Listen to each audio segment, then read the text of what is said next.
The cargo trailers and even cattle equipment. Stop in at Stenberg's Trailer and Cattle Supply on Highway 10 in Monterey. Ford Expert.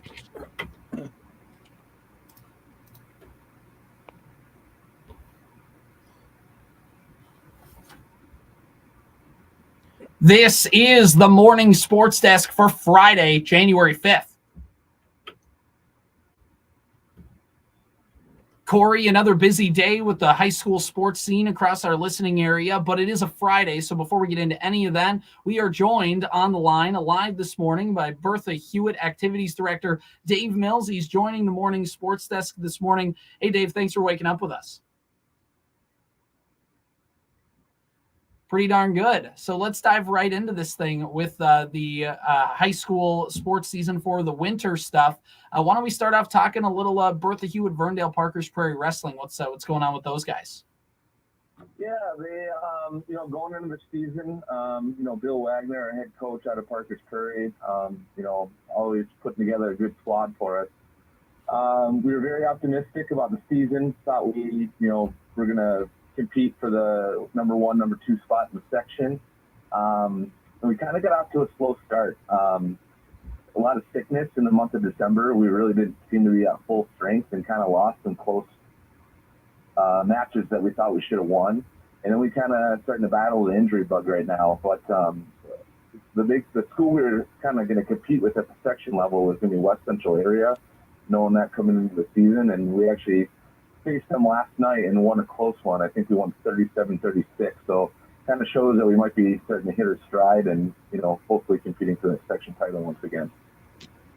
So as we move over to the boys basketball program, there's some familiar faces on that varsity team this year. Some good varsity experience. I would imagine, hoping to see a nice payoff of that varsity experience in the second half of this basketball season, huh, Dave? Yeah, definitely a senior-led group. We got excellent guard play this year. The one thing that's going to hurt us a little bit is we don't have a lot of size. We don't really have a true center position, but our guards are quick. They create turnovers, and they can score points in bunches. So they've been real fun to watch. They're 7-4 on the season right now. First-year head coach Austin Selvey is doing a fantastic job with that group. Senior guard Preston Miller, he's on the verge of 1,000 points. We expect him to get that the next week or two, so that'll be a fun little celebration for him and the team.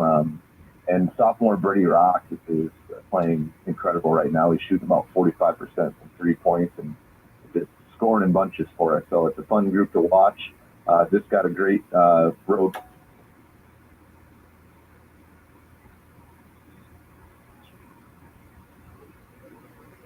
You mentioned first-year head coach Austin Selvey, and I knew Austin because he was a Bertha-Hewitt grad, a while now, back in 2011. But I remember watching him on some very good Bertha-Hewitt boys basketball teams, and there was Lance Gruy before and Dale Fink before that. Bertha-Hewitt's had a really good run for boys basketball of coaches who have been here, been in this community. Just how unique and how great of an opportunity is that? Yeah, it's really easy to, turn the reins over to someone year after year that, I should say year after year, but when we do have turnover, it just always seems like we have someone who knows our school very well, knows our kids, and, wants to be a part of that program, just to, continue the great tradition that, Dick Fink created so many years ago. And so I feel like we're starting to hit our stride.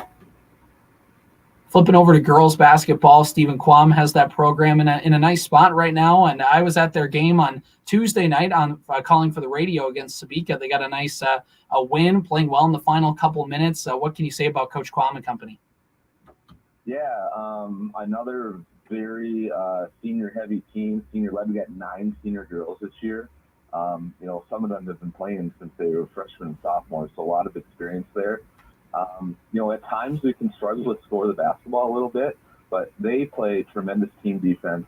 They create turnovers, and they've been rebounding very well. So, when we do find ways to score, our defense is always keeping us in games. Currently 6-4 on the season. Those 4 losses, they've all been tight. They've been in every single game. So they've been ultra competitive, and it's fun to see that group start to turn things around.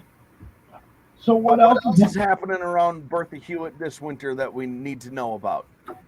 Well, we got speech is underway. We got a new coach also taking the reins of that, CJ Baumgartner, who your listeners. I don't like the sound of that. I don't like the sound of this guy at all. Well, desperate times call for desperate men. One act play is starting to hit full stride. They've been rehearsing almost every morning here. Pretty cool little tidbit. So they're going to do a community and school performance on January 25th, right before subsections, which is in Wadena, I believe, on Saturday the 27th. But the cast and crew wrote their own script, and they did it with the help of ChatGPT. Give them some framework and kind of some individual stuff within the play, and kind of just took bits and pieces from that. So kind of cool that those kids were able to utilize that technology and create their own, play from that. That's how I'm going to do my play-by-play from this point forward. I'm just going to start plugging in info into ChatGPT, I think. Oh, then getting better and better from what I hear, I guess. So very cool. Anything else, Dave, you want to talk about with Bertha-Hewitt activities while we got you here?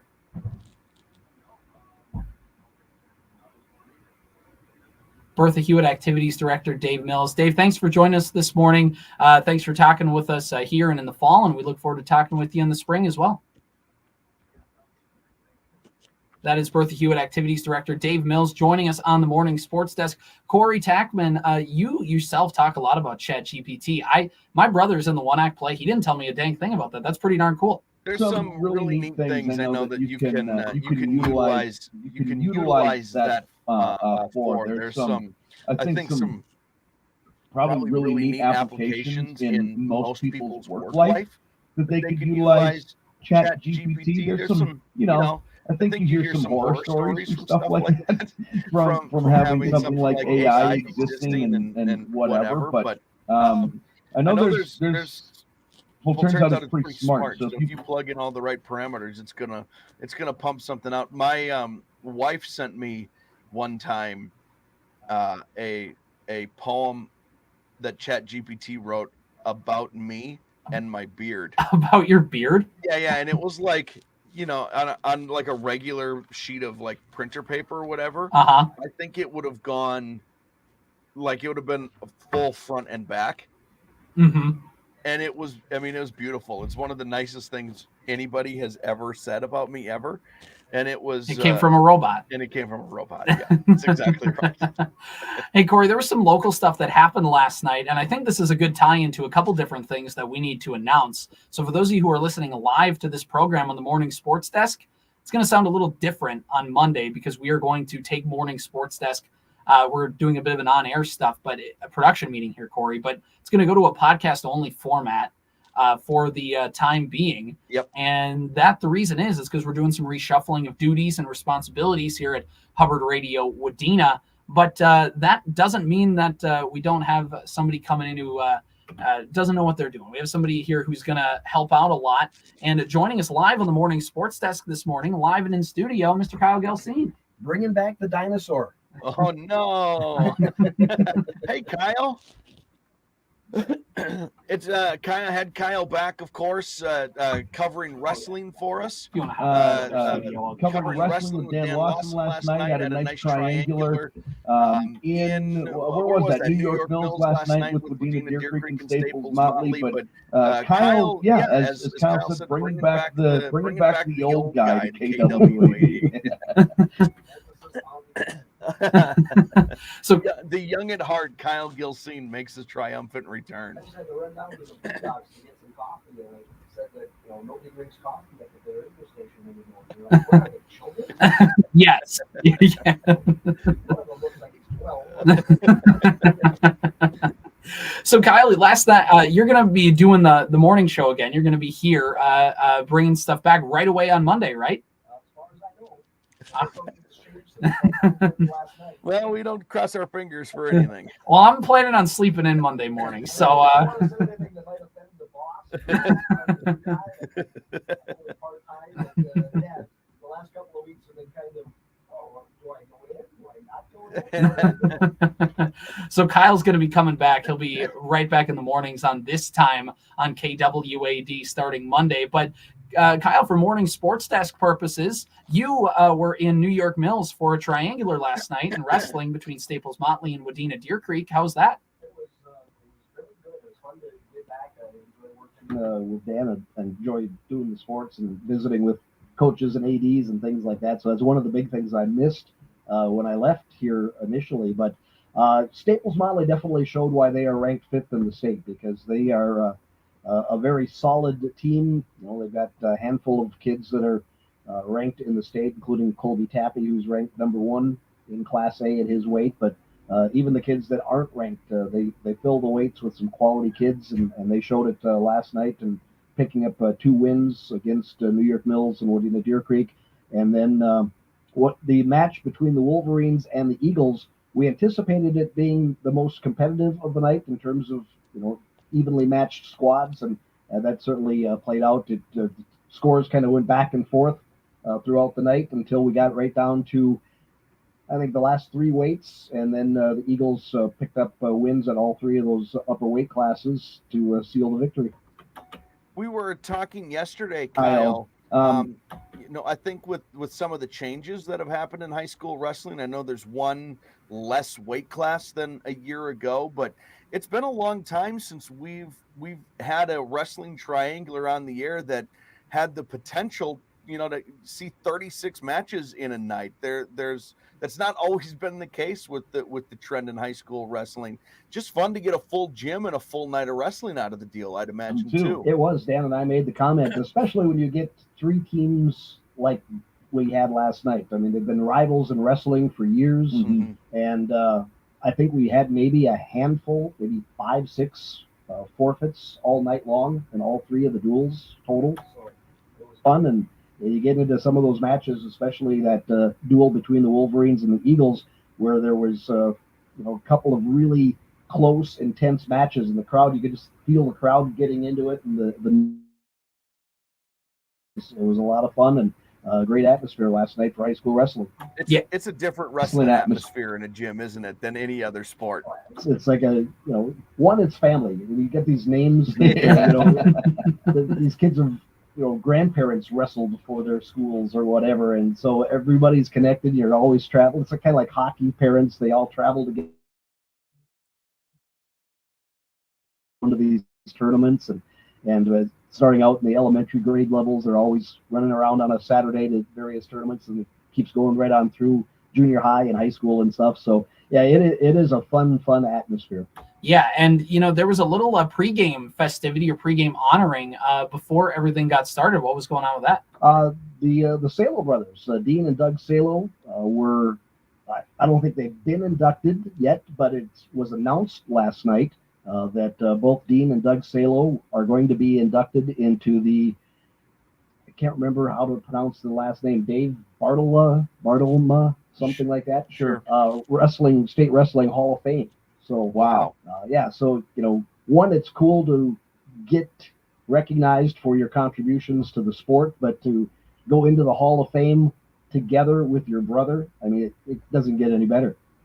That'd be that's like a storybook ending almost a little bit. As Dan mentioned, I was trying to guess as to when Dean graduated, and I thought he was 1 year after me, so he graduated in season 2, and Dan initially right away he said, "Yep, I know." I wrestled him. Didn't say if he beat me. He said he wrestled him. So I feel like if you beat him, you want to bring that up. Yeah, so I didn't push it too far. I think that you're being a state title too. So it was an opportunity for Dan to keep his own horn a little bit, since he didn't probably work out so well.